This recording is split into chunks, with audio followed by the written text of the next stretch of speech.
Welcome to the Liberation Lab podcast, insights and interviews for the disruptive educator. I'm honored to have my two guests. I'm going to let them introduce themselves. Anyone who wants to go first, tell the people who you are, what you do, and why you do it. Okay, well, my name is, that was not fair, Jay. My name is Joaquina Reed. I am a diversity, equity, and inclusion consultant with a justice-focused approach out here in these streets. I'm also a podcaster. I create content across the interwebs. I am a Black woman. I am a Black aunt. I'm a Black daughter.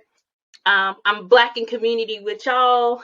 And I'm so excited because I'm also someone who is invested in healing myself so that I can be someone who teaches and inspires others to be healed as well. And I'm glad to be here with y'all. I'm also a Sag, so I'm always ready to fight the good fight. That's what I got today. Because I feel, that's what I got. That's what I got today. She's always ready. I love my Sag sister. I am an Aries, for those of you that know about all those things. So we mesh well. We're fire signs. My name is Janice Gasamasare. I am similar to my good sis, Kina. I am an equity consultant.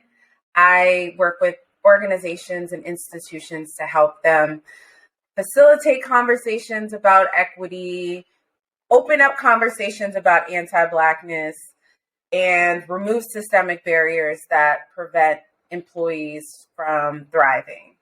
I also love to write, and I'm so excited to be part of this conversation with my good folks, Bobby and Kina. Don't let her sleep. She got a new book coming out. Yes, I have a new book coming out. I need to do better with promoting it, decentering whiteness in the workplace. So I'm excited for that book to drop because I feel like for so long I haven't been able to have conversations about racism and Blackness specifically. I always feel like I have to censor myself and I have to be inclusive of every ism without having a specific focus on racism and anti-Blackness. So I'm excited about this book because I feel like it's an opportunity for me to do that. I love it. So the reason that I've called you two brilliant women to my and thank you for accepting is from the moment that I've stepped on the scene, I've tried to be very clear about the fact that liberation cannot happen without Black women. And I'm a firm believer in that, and I try to do the best I can to center the voices of Black women in our spaces because it's just what needs to be happening. But I think people can hear that and then be like, well, what do you mean? Or why are you saying that? And what about? And then the whataboutisms happen.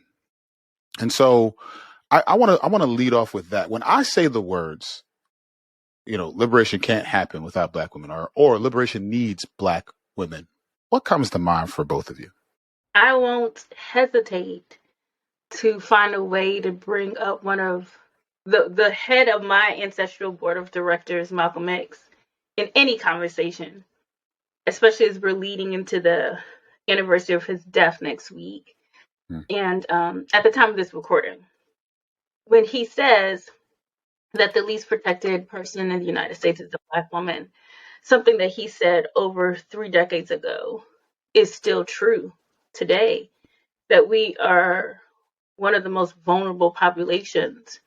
And I would say that the only least vulnerable population would be Black trans women, right?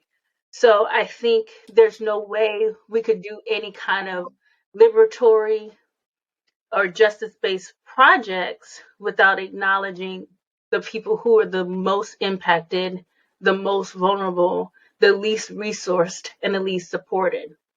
That does not take away from all of the vulnerability that exists because of systemic violence, right?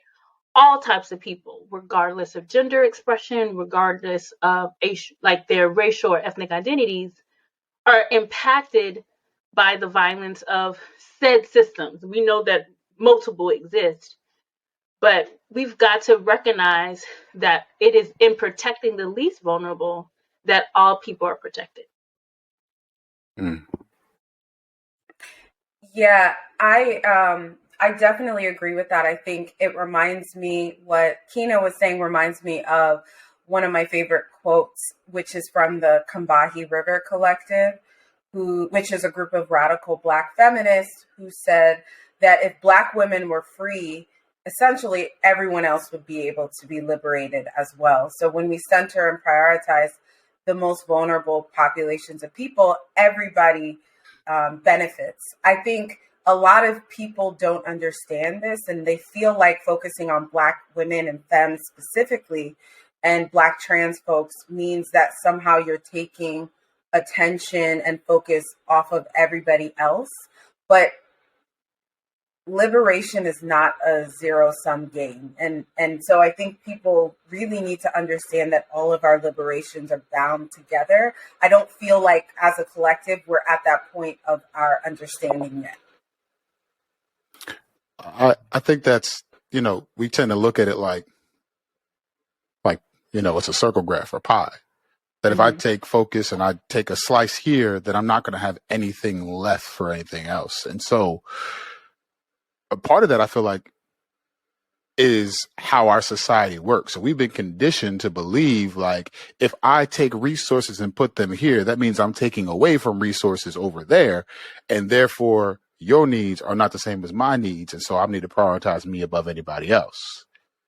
And I continuously come back to, what we're talking about with centering those on the margins, particularly Black women and femmes, the whole nine is to say, if we ask the questions with them in mind, then, like you said, everything else is benefited. I'm benefited when I center Black women. Like I learn more. I am challenged more. I ask better questions. I listen better. Causes and things that I may not even be thinking about. Right. I'll never forget reading Dr. Monique Morris's book, Push Out.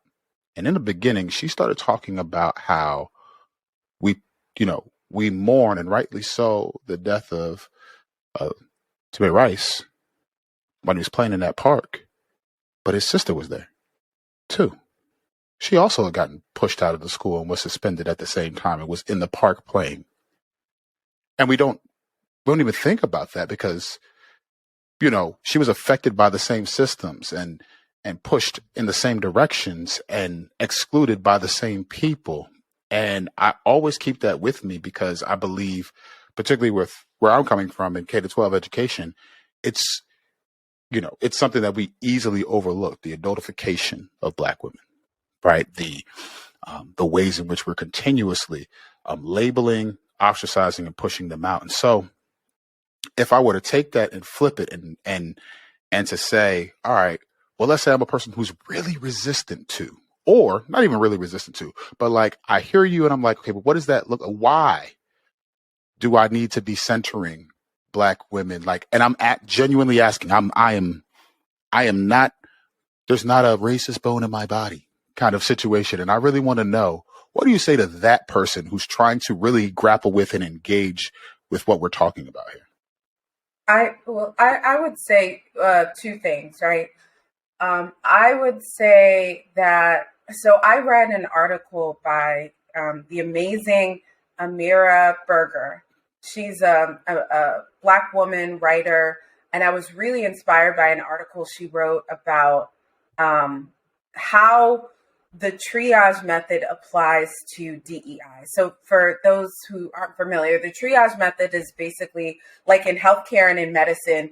If you're a healthcare provider, you're in a war-torn area or there's an accident or something that happens, the triage method basically says, look for who has the most severe injuries and help them first, because they are the ones that are in need, the most critical need, right? Helping somebody who has a cut on their hand before you help somebody who has a life-threatening illness just doesn't make sense, right? So when I think that same approach can be applied to life and society. And it's important, if we want to get to a point where liberation is a possibility and is a reality, we have to assess who is the most severely impacted by the systems within our society, and how do we provide them with aid, and then everyone else will benefit from that, right? And so I think when we do that, a really good example of that is like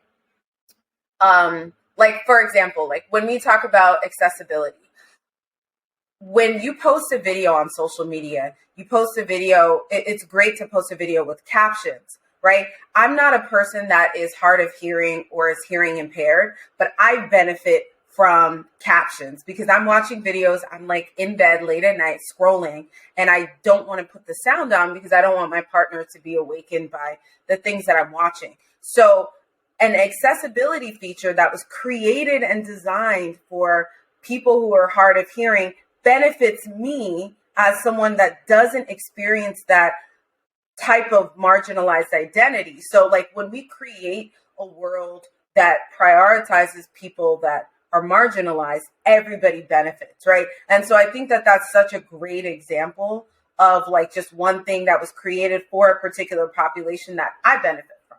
I like to watch videos in public scrolling, and I almost get frustrated now when I watch videos that don't have captions because it's like, I can't even watch this now, right? So I think that for anybody who's like, why do we need to prioritize Black women? Why are y'all making this a race thing? Blah, blah, blah. You know, the similar narratives that we hear a lot now. I think that all of us benefit when we prioritize the most vulnerable populations. I always enjoy Janice bringing up the curb cut effect because I think that's really powerful, right? I just want to add another layer here, right?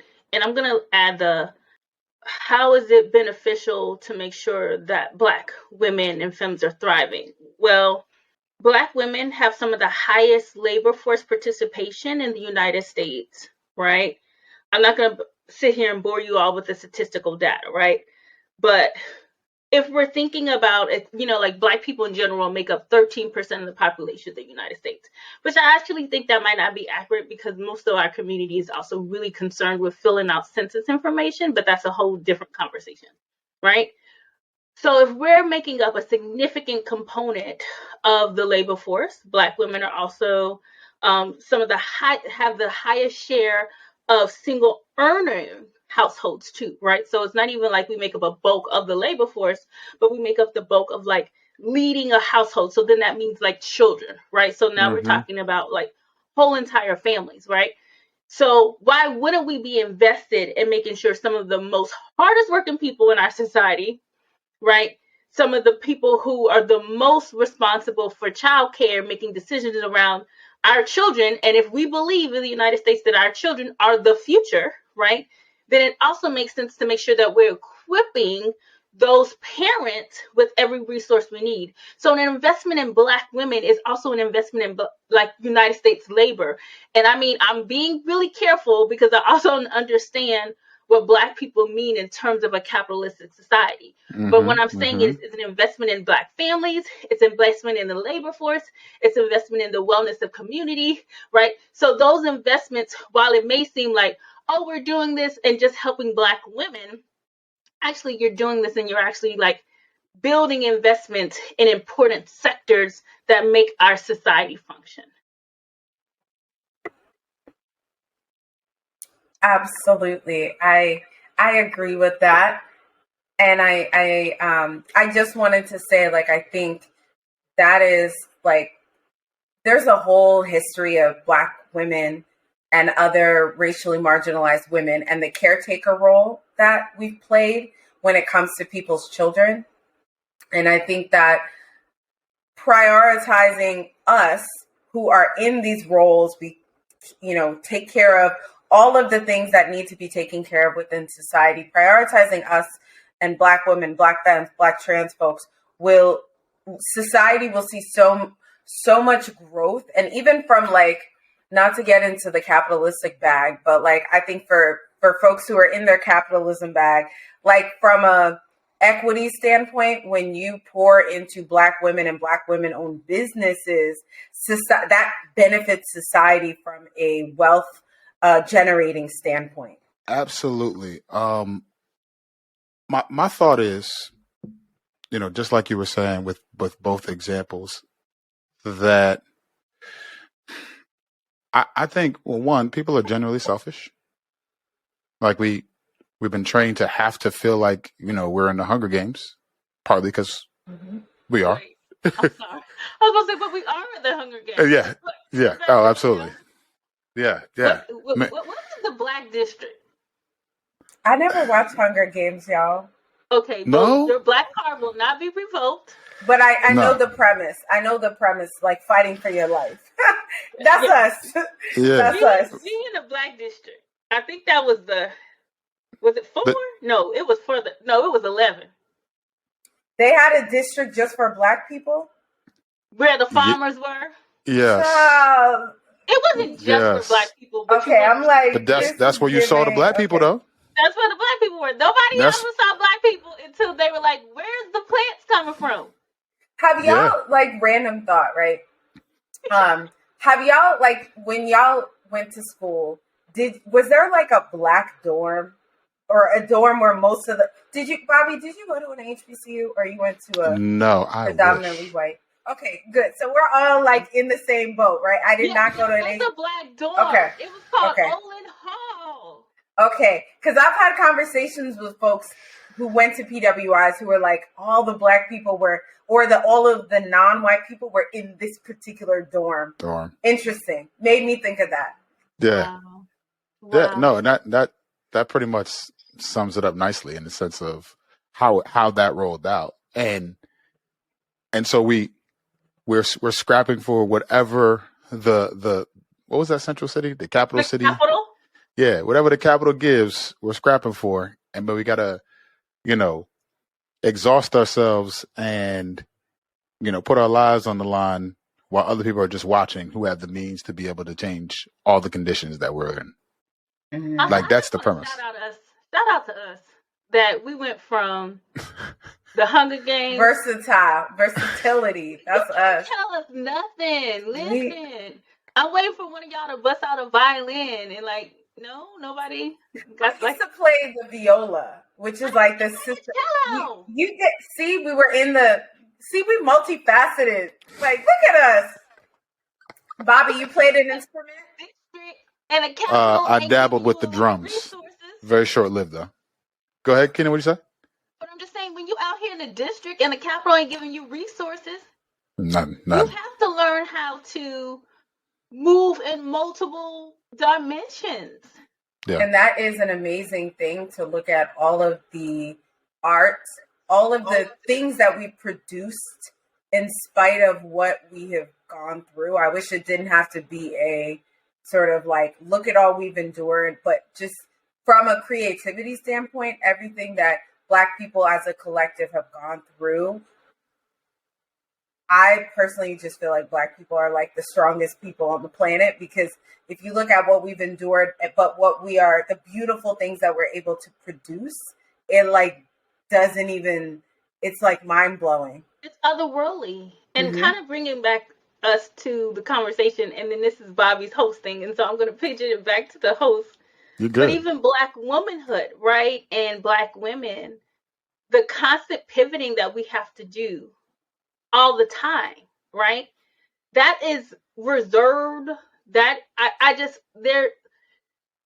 it's like if you go to a grocery store, all right, and you look at the people pushing the cart, all right, and I'm just saying, I've only seen one type of customer who is pushing the cart, reading the bedtime story, rocking the baby to sleep, checking the prices of the eggs, right? The multi-dimensional experience of, if somebody wants to learn about Black women, go to the grocery store. You know what I'm saying? The accounting that occurs, right? All of these things, because we've always had to be ever present, ever ready, and ever functional. And we can have a conversation about what that costs Black women, you know? Mm-hmm. But I tell you what, I've gone in grocery store and I've seen the unmelanated pushing a cart, and that's different.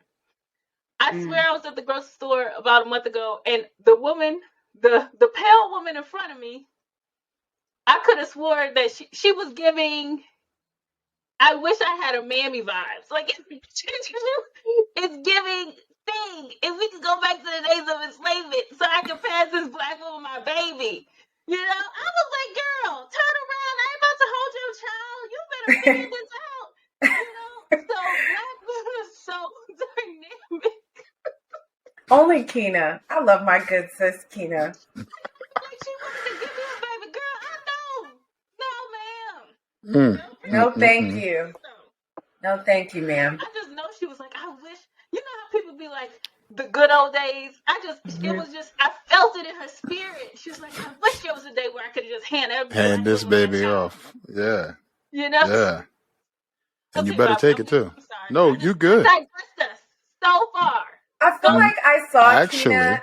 That reminds me, I'm gonna bring it back, Bobby, but that reminds me of a TikTok that I saw where a girl at a restaurant said that a white woman said to a customer, back in my day, you would have been serving me or something. She was a white woman server. She had a black family that was rude to her or something, or they didn't give her enough of a tip or whatever. And she said, back in my day, like, you would have been something wild, like you would have been serving me, you would have been hanging from it. It was wild. So that reminded me of that. But bringing it back to black womanhood, let's talk about what we love about being a black woman. Because I would love to talk about that. That's exactly where I was going. But here was my like, I think in pictures. So here's the picture I was thinking of, right? And I think about like Stacey Abrams, for example, where the greatness and dopeness and just, I don't have enough adjectives for black womanhood. Like, I don't have there's not, the English language cannot encapsulate it for me. Cannot. So when it comes to people like Stacey Abrams, the way I envision it is people treat black women like the little glass that's in front of the fire extinguisher that says, in case of emergency, break glass. Because what happens is people like Stacey Abrams are appreciated when a democracy is on the line. And you need to galvanize folks, and you need to cast a vision, and you need to do all these things. Oh, now we can see the greatness in black women because now in case of emergency, we broke that glass. But we don't appreciate it in its totality. We don't appreciate it unless we need it. We don't appreciate it unless it's a commodity, and it bothers me to no end. And so in this space, where that's not the place, and that's not what we're doing over on this side of things, I would love to just talk about how amazing black women are, which is why I kick it back to you, because I know a lot of things, but I don't know what it's like to be a black woman. You know, I think ain't nobody got black women like black women. Honestly, I just feel like, I'll just also preface this by saying my personal experience hasn't been one where I've felt harmed by black men collectively. So I will say for me personally, that hasn't been my personal experience, but I also recognize that because of the privileges that I hold, because of things like size privilege, right? Body size privilege, light skin privilege, all of those things grant me privileges that make my experiences different from my darker skinned siblings. So I recognize that the roles that all of those things play in my experiences, but from my anecdotal evidence, which is my group of friends, which is black women, a lot of black women, and this is anecdotal, so it's not, I don't have the stats, but a lot of black women don't feel safe with black men. And I think that what I love about black women is that they make me feel safe. I feel like nobody got you like black women, and being in community with black women, I will stand behind this forever, right? I think nobody will love you like a black woman. The love that a black woman gives you, I feel like, is unlike any other type of love you will ever experience. And so that's what I love about black women, is that if you need a pep talk or you need somebody to big you up, go to a Black woman, right? Even like we see these TikToks where people on the street are like, you know, a girl is menstruating, right? And she has blood on the back. Sorry, Bob. She has blood on the back of her pants, right? A Black woman is the one, they've done like little studies, right? Where they see who they have a girl walking around with fake blood on the back of her pants, and a bunch of unmelanated people walk past her, but it's a Black woman that stops her, tells her, hey, you have something, wrap something around her. So I feel like the love that if those of y'all listening are lucky enough to be loved by a Black woman, that is like the greatest blessing, right? And so I think what I love about being a Black woman is being in community with Black women and the love that radiates from Black women. Janice and I were in New Orleans last summer, and Janice was taking some pictures in a bookstore we were at. And this Black woman, out of nowhere, we don't know where she came from, was like, hey, sis, turn around, like to the left. Yeah, I remember. She was like, yes, she was helping me with angling and just like, yes, queen. Like, I was like, thank you. She came in, she affirmed Janice, gave some suggestions, and then rode away like a little fairy. You get what I'm saying? That right there, the level of affirmation, can't nobody aid you like a Black woman can. Like that organic sense of affirmation, right? So here is this woman who's never met Janice a day in her life, comes in big, like just big up Janice, like the affirmation is beyond. And then she just exits the stage left. And I just feel like I've never seen anyone do that. And I think to Janice's point, being loved by a Black woman is so powerful because how communal we are. But the thing I want to add to that is we are a life source. Like I literally, truly believe that. I've had some horrific days, just like throw it all away, the whole world is trash. And then I'll get on a call with a Black woman. It might not even be a Black woman that I'm really close to. You know, it could be a Black woman that's like, you know, I do synergy calls. Shout out to all the Black folk out here. If you just want to meet a random Black person on the Zooms, I call it your girl. I love meeting Black folks. And I'll just get on a call with a Black woman. And like after the call, I'm like, you can do 15 things now, you know? Before the call, I would be like, well, just give this day to the Lord. And then after the call, I'm like, pow, pow, pow, pow, pow, pow. And so we are a dead ass whole energy source. And that makes sense anthropologically, considering that Black women are the source of all humanity. At least Homo sapiens of this modern era. So I want to push us there because I know there are going to be some people who hear this and then say, well, you know, I've had bad experiences with Black women. I've been judged by Black women. I've been all the things. What do you say to someone who says, all right, that might be your experience, but let's say, for example, let's just take colorism, for example, that has impacted relationships between Black women.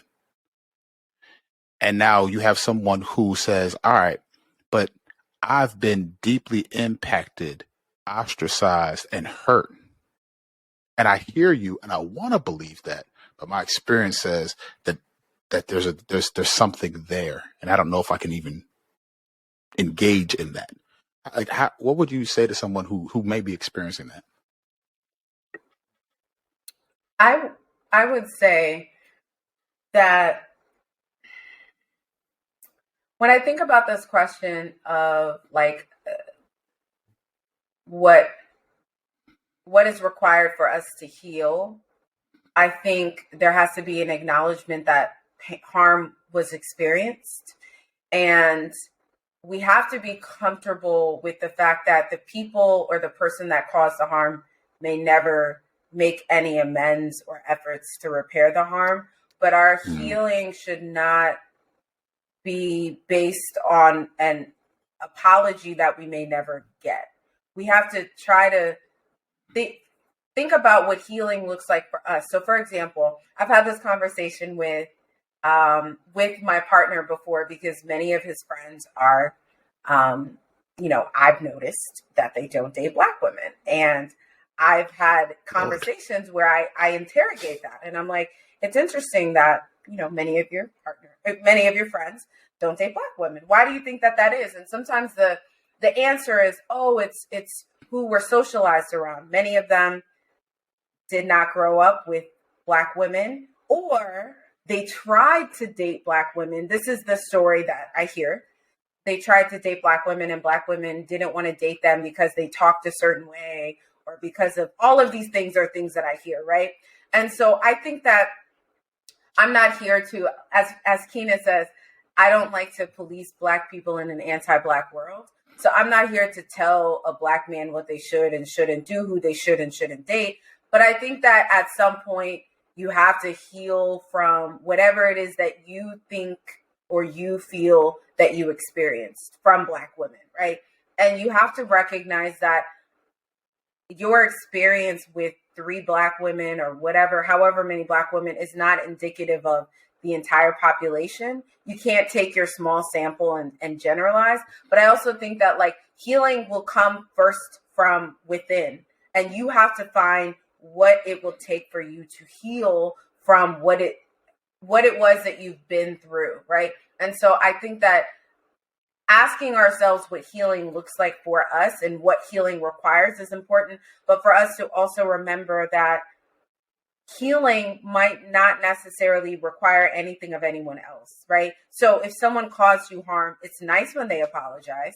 It's nice when they acknowledge what they've done. But in a lot of cases, people aren't going to do that. People refuse to believe that they've caused other people harm. And if you're waiting for that apology, or you're waiting for someone to acknowledge that, I don't think it's wrong to ask for that. But I think that our healing shouldn't be necessitated on other people. And that's me personally. I think I've had to recognize how do I feel like I've been harmed, and how do I heal from this? And to be honest, a lot of, let me not say a lot, some of my friends have decided that the harm that they've experienced from Black men was what pushed them away from wanting to partner with Black men. And I don't judge my Black sisters and femmes for deciding that they don't want to be with Black men. And I say all the time that I think that Black women and Black men date out for different reasons. I think Black men date out for status. I think Black women date out of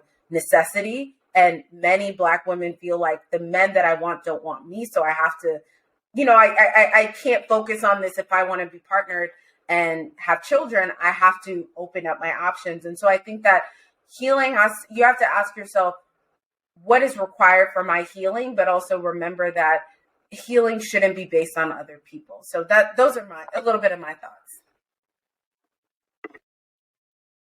I want to respond to this anecdotally and then from a larger, like a systems place. I'm going to use Janice as an example here. We did not practice this ahead of time. But Janice and I developed our friendship at a time where I had actually experienced deep hurt from another Black woman. And I don't want to give any context. But when I removed myself from the context of which I was experiencing deep hurt from another Black woman, part of the impetus was, let me remove myself from this situation so that this won't create ongoing pain, so that I will never be able to look at another Black woman with respect and trust, right? So I hurry up and really made a decision to say, this is a value for me, and I don't want this relationship to impact other relationships. Does that make sense? Are y'all tracking, right? So I'm not going to stay with the agency that I had. I made the decision I'm not going to stay in a situation that's going to have me looking at other Black folks, other Black women side-eyed. You know what I'm saying? And so I have some curiosity around, like, have we learned how to create the kind of boundaries so that we can still feel safe with each other, right? You know what I'm saying? So there's that component of that, right? Like, and that, for me, it was probably easier said than done, right? Because some people can't, like, if the person is your mom or your sister, you know what I'm saying? Those are harder things to navigate. So I want to name that, right? But I was able to grow a friendship with Janice, even in the midst of feeling very rejected, very harmed by another Black woman. All right. The second thing I want to always bring up, which this shouldn't shock either of y'all, slavery, right? Chattel enslavement from the early 1500s to the mid 1800s, when chattel slavery ended. And I want to be really careful. Chattel slavery ended. Slavery didn't. African people were bought across the Americas against their will for labor and for profit. That included violent impacts of our most intimate relationships. Sexual relationships becomes compulsory, right? I've often lifted up the question about where is consent in the system of chattel slavery. I'm not sure if it could have existed, right? And so Black bodies in bondage, and this is one of the things I think people, one of the resources I would offer for people is a book by Diana Stewart called Black Women, Black Love, America's War on African American Marriage. It's so good. But she talks about how the bondage of enslavement would forever have psychological, social, physical, and mental impacts on us as survivors, right? Because that's what enslavement was. It was trauma. And what trauma does is it rewires your brain, right? It shifts your brain from that traumatic communal experience, right? And, you know, Bobby talks about this too. You look a lot like my trauma, right? Because there's all these unresolved things that we haven't healed from. And it's so easy for us to say this is about the individual Black person, as opposed to looking and say, like, wait a second, what is this about? Is this something specific to Bobby, or is this something specific to Black masculinity? And Black masculinity is encoded into patriarchy. And so learning how to create boundaries, but also name, man, this shit ain't even about her. This shit ain't even about him. But lifting it up to these larger systems. And that has definitely helped me in my healing process. Because a lot of things I can make peace with when I figure out the thing that's triggering me about this person isn't about them, or even the thing that I expect or want from this person, they're not capable to give, because who would have taught them to do that thing? And that's some grace that we haven't learned how to develop for each other, right? So I do think that if we can learn to see both what the individual is doing, but also lift up how is the behavior, how is the value, what's the thing you're seeing connected to these ongoing racist, ongoing anti-Black genocidal projects, then you can start to say, oh, this isn't about Kina. This is about something larger. And I Yeah. can do that differently.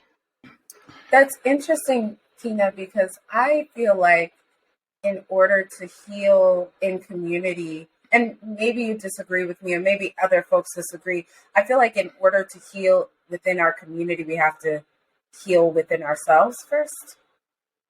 And I love the fact that you pointed out boundaries and the importance of boundaries. And one of my favorite books in recent years that I've read is from Nidra. Nidra, I don't know how to pronounce her last name, so I'm not going to attempt and butcher it. But Nidra, I'm sure you all follow her. You're aware of her. She's, I think her book is a New York Times bestseller, but it's called Set Boundaries, Find Peace.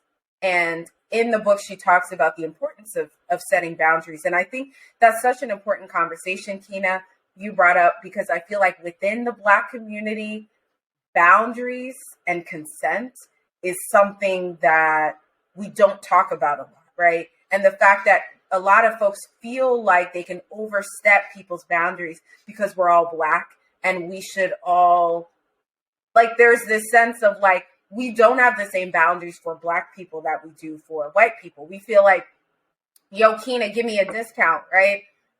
Or give me this, and I deserve it because I'm Black and you're Black, right? And I believe in community and community care, but I also think that we have to learn, just because I'm Black and you're asking for my time doesn't mean that if it's not the best for me, right? If I'm not in the best mental space, I shouldn't sacrifice myself because you're Black, I'm Black, and you want to be in community. And I think boundaries is something we need to learn as a community. And I mean, Go oh ahead, yeah, please. I don't disagree with you. I just want to say I don't disagree with you. There's not been a lot of space to sort those things out because we spend a lot of our collective energy trying to keep white people from murdering us, to be frank. And murdering us physically, whether it's state-sanctioned violence, spiritually, whether it's the predatory processes that come with white Jesus. Like, there's a lot of ways to bring about the social death, right, of Black people and people throughout the diaspora.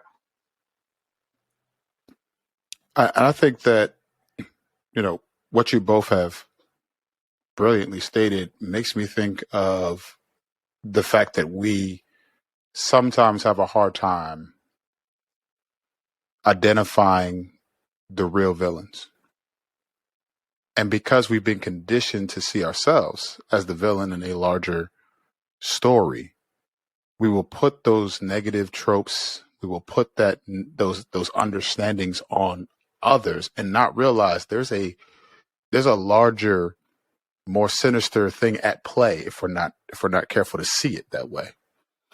And then what we'll do is we will use our pain and our trauma as the syllabus from which we see all Black people, as the syllabus from which we see Blackness. That's good, And brother. That's real That was good. I was like, I'm snapping over as the syllabus. Okay, Bobby, with the okay, that was good. and I think that's part of the healing that we need, is to recognize that even if we've had these experiences, there are larger things at play. One. Two, it's not the entirety. Like, we are so broad and vast, you can't contain who we are. I mean, my corner of in Jersey and Northeast, there might be an expression of what quote unquote Blackness looks like, but that's very different in the South and very different in the Pacific Northwest and very different. And there's it's vast and you can't contain it. And that's the beauty of it. But I think we've been holding to the pain and trauma of it because we've been force fed it. And then we kind of just replicate it in how we see ourselves and each other. And so I think healing is unplugging from seeing ourselves as the villain and truly But you understanding. also have to be able to know, right? Mhm. Like, we're all educators in this space, all right? We all Yeah. come from an education background. So, not to speak for all of y'all, but I feel pretty confident in saying we all value knowledge and information. Yeah. And if you don't understand if you don't have a solid understanding of what has occurred to your community, if you don't have the knowledge, it's hard to navigate it, right? Like, if you are a Black person who doesn't know that when, I believe it's AFDC, don't quote me on that. Yeah, it is AFDC, right? When first we see, now it's called TAF, I believe, but basically when welfare started to be built as a program, right? In the 1960s. And if you're not aware of the fact that having men living in the household literally made a difference between families being able to get food and clothing and shelter, no other group had that happen to them, right? Like, literally, Black families had to make decisions about, are we going to feed the children Or do you need to leave the home, dad, husband? That's not for play. That's for real, right? And if you don't know that there legitimately had to be a court case in 1968 that went to the Supreme Court, King versus Smith, to basically say, hey, stop telling black families they can't have fathers to be able to access welfare benefits, right? Then the story you create is that black men just disappeared. Yeah. Or that black women just pushed them out. Neither of those things are true, though. You see what I'm saying? But if you don't know that, then you listen to the trauma-informed narrative, and that trauma-informed narrative is, well, black men just don't want to stay, or black women just don't want black men. That neither of those things are true. Mm-hmm. But you have to have the knowledge so that you can get to the root. And like you say, we're seeing each other as a victim, and partially is because we don't know the actual information. Yeah. That's so important. I think that's why there has been a concerted effort to conceal the information and the truth and the history. Yeah. So my follow-up question would be, how do we get people to know that information and make that information more accessible? And that's what I love about TikTok, is I feel like it makes information more accessible. Things that we think everyone should know, a lot of folks don't know, right? A lot of folks don't know what you just shared. A lot of Black folks don't know what you just shared, Kina. So I think, how do we make that information more accessible to people? Because Kina, I know you and I have spoke about this, but it's easy to be like, it's easy to critique someone like Jay-Z, who says, what he said about capitalism recently, right? And to say like, oh, Jay-Z so this, he so that, he needs to read a book. But a lot of these books, for me personally, right, and I'm somebody who, okay, I have a PhD, so I should be able to understand big concepts and theories. And there's a lot of books from a lot of Black authors that I highly respect that I don't understand, right? I'm not a quick learner, and it takes me a lot to read something and understand it. So if I've had the privilege of being able to have access to education, if I'm struggling with this, a person who hasn't had the privilege of having many years of education like us, how are they even processing this information? So I think my question would be, how do we get more people to understand this history and this information, and how do we make the information more accessible? I think, to your question, which I think is, if ever there was a question that is spot on for our time, that's one of them. The onslaught of putting up barricades to knowledge and understanding that have been out there, the effect that this has had on specifically K-12 education, who gets access to what can't we say, the way that white folks have taken the word woke and made it something that I can go off on a tirade on that one. All of that points to, and I think that some of it has to do with our antiquated system of schooling, right? School, if you are Black in America, chances are you survived school, you didn't thrive in it. And if you survive something, I remember I'm already like, listen, you just got to get through so you can get out. So I'm not going to look at it with any lens of, oh, there's something to be had there. I just want to get out of it. And you see that from generation to generation. Really quickly, I was in a meeting talking to a parent, and this child in my school, like, I struggle as an assistant principal because I struggle every time I have to suspend a kid. Every time I have to put that in the system, it weighs on me. And I think it does two things. One, I don't want it to not weigh on me because that's real, right? I want to feel it. But the other side is thinking about what this does to that family, what it does to the parents that are depending on the fact that they have to go to work and now have to figure out what life looks like because of this situation, because of the way schooling works. So I'm sitting in this meeting with a father who's upset because he went through the same education system. He grew up in the same town. His son is now in the same town and now is going through kind of similar issues. And I could make large criticisms about the how and what the behaviors are and all the things that are happening. But this father said, I hated the middle school. I barely made it out of the middle school. He's saying this in front of his son. Like, this has been an ongoing conversation, you can tell. And he said this to everyone in there. He said, I think that I'm just waiting for y'all to kick him out so I can figure out what the next steps are. That was his stance, right? I bring that up to say this.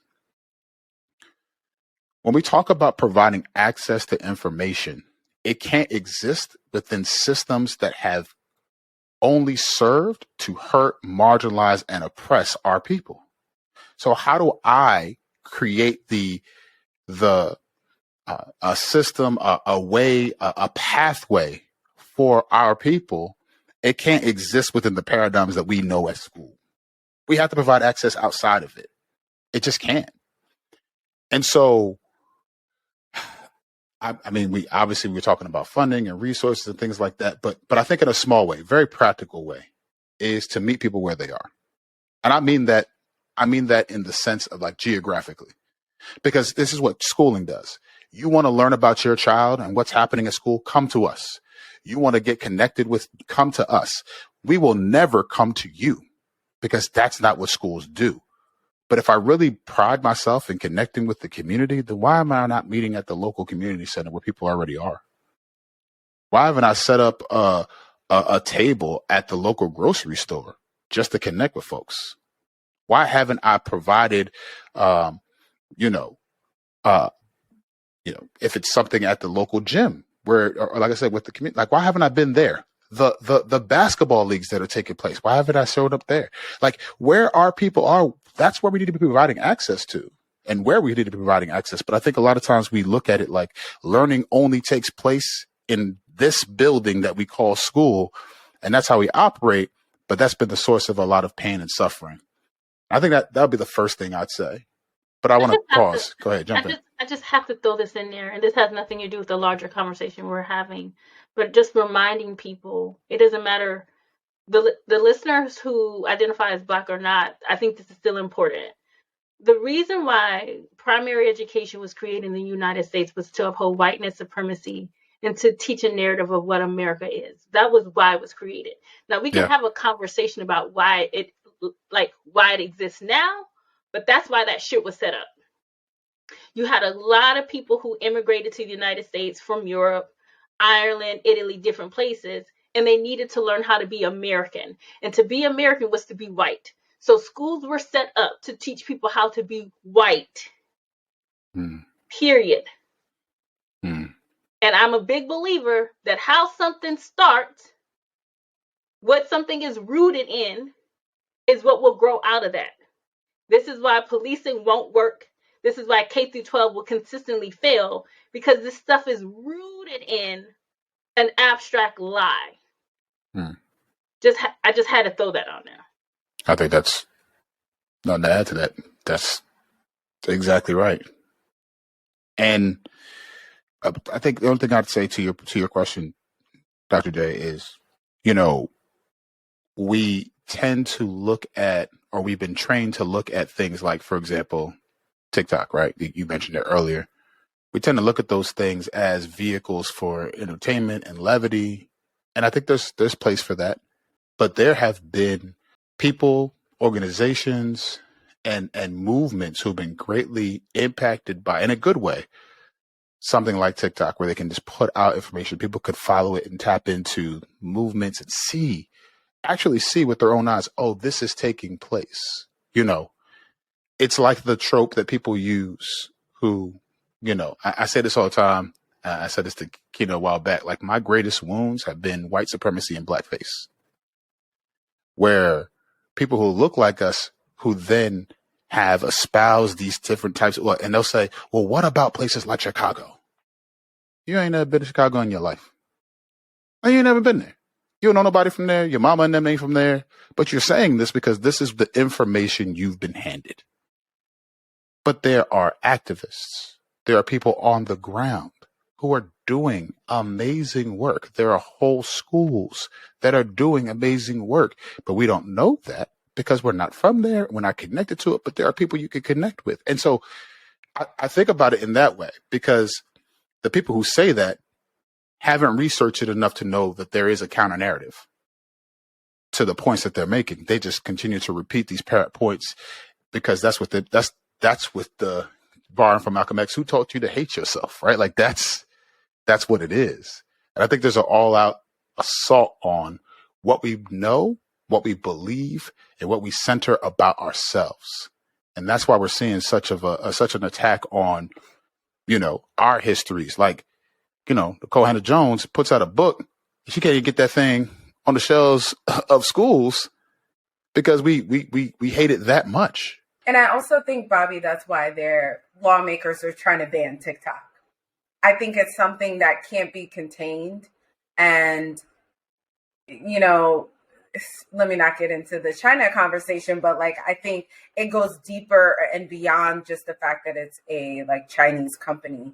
It's the fact that people are able to, in a way that Twitter used to be able to do, but now that's changed. Right. People are able to mobilize around something that they see on TikTok. They see a video, and it has that organic ability to inspire and teach and all of these things. And I think that's why people are so, a lot of lawmakers are anti TikTok, right? And I feel like there's a state, I don't remember the state, that has banned facial recognition apps. It might be TikTok, and I don't want to misspeak. I don't remember the state, but there's so many attempts to stifle and sort of how do I say? I can't even think of the word. There's so many attempts to get people off of these apps, and TikTok is one that I think lawmakers see as particularly volatile because people have the ability to you don't need to be dressed up. You just open your phone, start recording a video, and millions of people could see it. And the reach of TikTok is immense. So I think that's where I'm grateful that platforms like that exist, even though there's racism on those platforms themselves, right? But I'm grateful that we have the ability to mobilize and to be in community with folks through these apps. Absolutely. I want to ask you a question on the heels of that. This is for both of you. We know that narratives exist for a lot of people because they haven't been provided with the information necessary, or there's not a valuing of the information, or, and there's a whole bunch of different things that could come out from that. So I guess my question then becomes, let's say that you are conducting, or you're constructing the syllabus, if you will, on Black womanhood, the joy, the brilliance, the all the things that we've been trying to convey over these past few moments. What's something that you think, if people can take one thing about Black womanhood away from this conversation, what would you want them to know?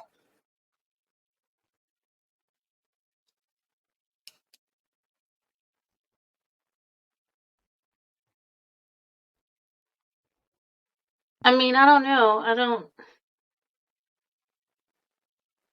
I feel like I kind of hinted at it about us being a life source, an energy source. I also think that, this isn't isolated to Black women, though. I think it's all people across the diaspora. And this is also kind of adding to something Janice said earlier about the work of freedom starts with oneself. I don't say this with a lot of pride, right? It is only in maybe the last 10 years of my life that I've truly been able to see that otherworldliness of Mm. folks throughout the diaspora. Mm. And that means that there was a time in my life when I didn't see it, that I couldn't. And it has been in learning how to love myself, see the inherent value of myself, that what comes out of that is being able to look at you and Janice and seeing you all as wonderful and powerful. Mm. And that has shit to do with what you produce, right? So I would just say what's true for Black women is actually what's true for all Black people, is once you strip away the desire to get something from someone, once you strip away the desire to figure out who's useful, who's not, once you start to do the work of coming home to yourself, then you can see the fullness of our humanity, because we've all been taught not to. Mm. Like, literally, I tell people all the time, if I wake up tomorrow and I do not educate a non-Black person about another thing, it's good, because I can spend the rest of my life talking with people in my own community about what that healing looks like. And we have got to figure out how to see each other in the most ratchet self, in the most, like, I feel like I've had this conversation with you all a lot. Like, do I agree with the stuff Kanye is doing or Candace Owens is doing? Hell no. But learning how to still give them dignity, right? See them in their full personhood. I would never invite Candace Owens to my barbecue, right? But I don't have to call out her name. I don't have to call her all these things, you know? And so, like, learning how to see each other requires us to do the work with ourselves first. I love telling this story about how, like, a few summers ago, I had insomnia. I'm just going to wrap this up. But the point is, I saw this Black man. He was loud. His weed was loud. His clothing was loud. His music was loud outside the Walgreens. And when I saw that, I just saw this Black man in his joy. And it was such an indicator of how much I had grown, because had I seen him 10 years before, I would have been embarrassed by him. I would have been like, look at what he's just making the rest of us look bad, But I saw this Black man. I'm like, not him smoking the weeds in the morning time. And he okay. He just, listen, y'all, I'm not advocating for people to smoke the marijuana in the morning. What I'm saying is, this man was happy. He was happy. Okay. And that's all I saw. All I saw was his joy. All I saw was him deserving of it. You get what I'm saying? So I think, to kind of answer your question, is look, if you see the Black woman who's having a bad day, who might not be smiling, who might not be happy, or she got her busum out or whatever like that, be able to see the humanity in her. I always laugh and say, the environment is not conducive for me to be my softest self. It's not. I want to be soft and I want to be vulnerable. I'm learning how to do those things, but I don't always show up like that, because shit's been hard for me, right? And I appreciate the places and the spaces where people can see me on my worst days, where I'm scared, and that being afraid makes me go pow pow pow, I'm gonna punch you in your throat, and know that there's something more there, right? And I think that's what I would communicate to Black men, is that when you see a Black woman who's giving you that you could get it energy, right? Be able to see beneath that and know there is something there that maybe I can't see. But just because you can't see it doesn't mean it's there. Our softness is there. Our vulnerability is there. Our ability to trust is there.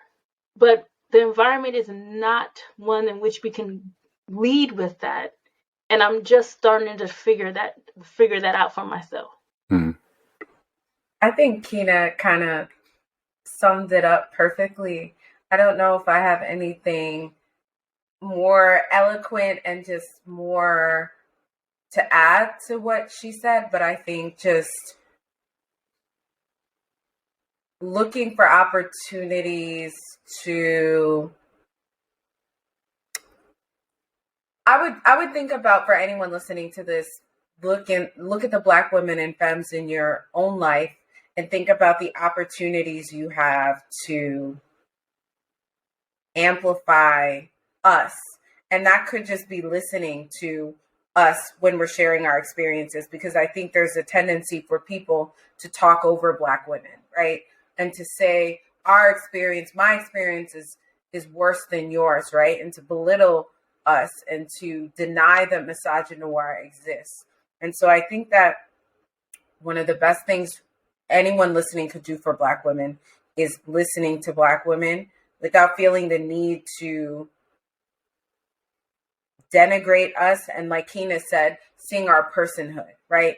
And I think it really stopping and interrogating, why do I feel like this, right? I was having a conversation with someone about Rihanna recently, and I'm a huge Rihanna fan. And so maybe my bias was in there, but I really feel like the way that people are critiquing Rihanna is not the same critique that a white pregnant woman would receive. I think that we can agree that the critiques that she's getting are heightened because she's a Black woman, right? And so I think that has to be said. But a lot of people are arguing and saying, well, look at Beyonce. Beyonce performed when she was doing this and when she was doing that and this and that. And like, I feel like we have a tendency to flatten Black women and Black women's experiences without really, like Keena said, seeing Black women's humanity and seeing the fullness of who we are and our humanity. And so I think that I would really ask people to interrogate and stop and think about the Black women in your life and what are the ways that you can listen to us and amplify us and center and prioritize us and our experiences.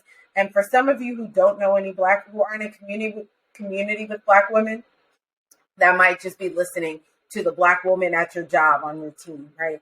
That might just be amplifying the story or the writing of a Black woman, amplifying the post of a Black woman, right? There's many ways to do that if you're not in community with Black women. But I think that looking for those opportunities is so important, and is why I feel like folks will be listening to this, is to learn more about Black women and our experiences. And I think that's really powerful to do that. You know, one of the things that I think has happened on the negative side with places like TikTok is there have been a lot of misogynistic podcasts that have come out, and a lot of things that have been repeated, said, and sound bites and things that have gone out there.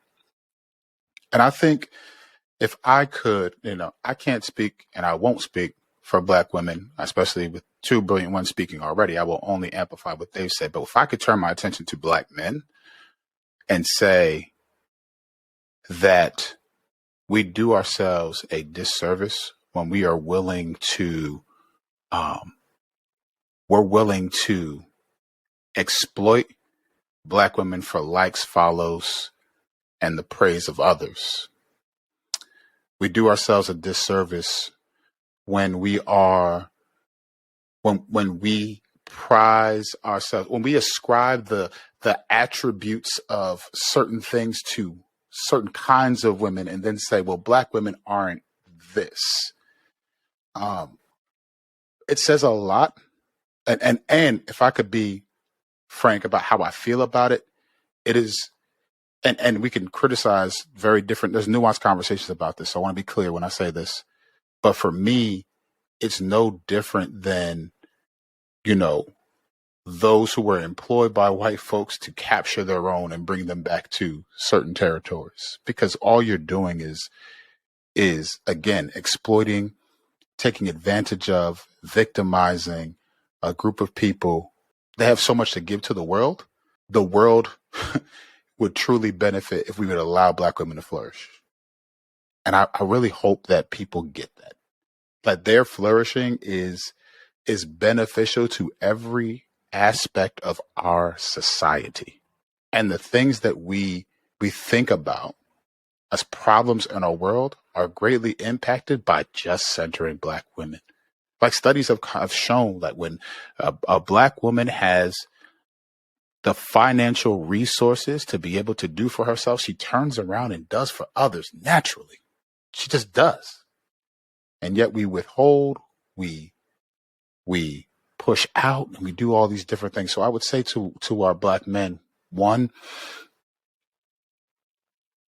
regardless of what you've been conditioned to believe, I need you to take a fresh look, and not just yourself, but take a fresh look at what Black womanhood is and what it looks like truly. Like, appreciate it for what it is with your mouth shut. You don't need to put a mic in front of yourself and say, this is what I think. Just listen, and do that enough to the point where you're not taking the points of other people who are willing to exploit and then repeat them as your own, because I think that a lot of that is going on. And the second thing I want to say is this, and then I want to turn it back over to you for some final thoughts. When we talk about liberation, I always frame liberation in the form of a question, and I ask, who would you be if it wasn't for oppression? What would you think if it wasn't for oppression and trauma? And I'd like to think that our conversation about ourselves and each other would be very different if those things didn't exist. So if I'm going to truly walk in my liberated, whole Black self, then I am going to unlearn what I believe I've been told about Black women and who they are and what they represent, and see them for who they are. I'm going to lead in such a way where if you're listening to my voice because I benefit from sexism in our world, then I'm going to turn the mic and say, please listen to them, because I'm only repeating that point right there. She said that.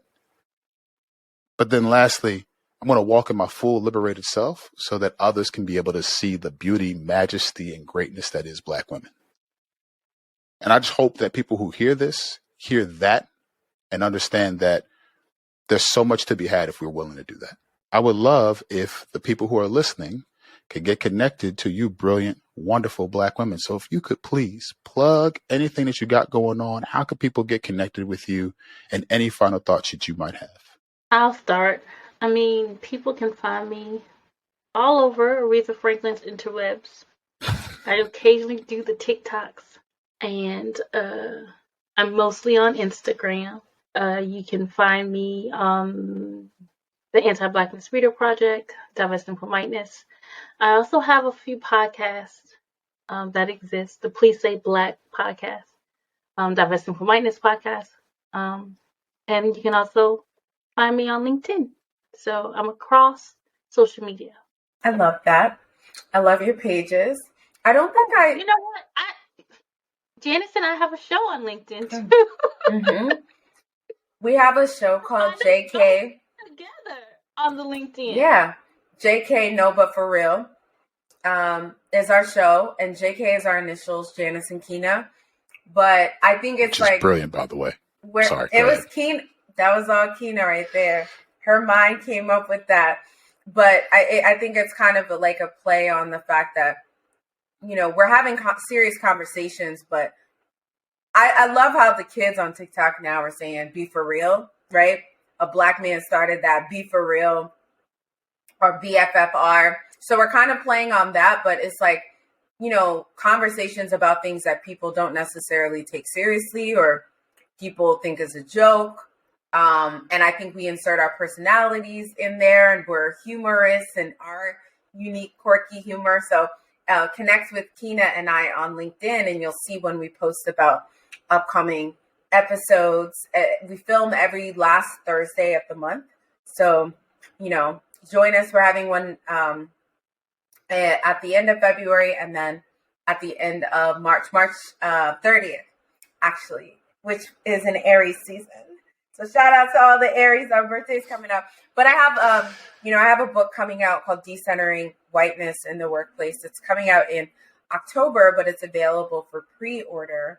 So for any of you all who are interested in just reading more and learning more, I actually quote Kina several times in the book, which is nice. So if any of you are interested in learning more about how whiteness is centered in your workplace and the ways that you can decenter whiteness from like a structural standpoint, I also talk about how I've centered whiteness in my own life and the lifelong process I'm trying to undertake to decenter and divest from whiteness, like Kina's platform. But I'm on mostly LinkedIn and Instagram. I'm trying to be a TikTok girly, so maybe you'll see me on TikTok. You will see me. Let me manifest that. You will see me more on TikTok as well. You'll find me under my name, Janice Gassam. Sorry. I feel like I wanted to quote one of our most recent ancestors, Bell Hooks. What's the word from Bell? You know, Brittany Janae was the one who said all Black people need an ancestral board of directors. So shout out to Brittany who made that suggestion. So Bell Hook tells us that to return to love, to get the love we've always wanted but never had, to have the love we want but are not prepared to give, we often seek romantic relationships. We believe these relationships more than any other will rescue and redeem us. True love does have the power to redeem us, but only if we are ready for redemption. Love saves us only if we want to be saved. And so recognize all the factions, all the ways love shows up. And it's not about extraction. It's not about empowering. It's about redemption. It's about saving. It's about healing. So just redesign in your brain what love really is and rescue it from the systems of violence that have hijacked it. Love in us. And that's the last word I got. From Belle. From our good sister Belle. Come through, Mother Bell. I can think of no better way to end our time. So thank you, ladies, and thank you for your time.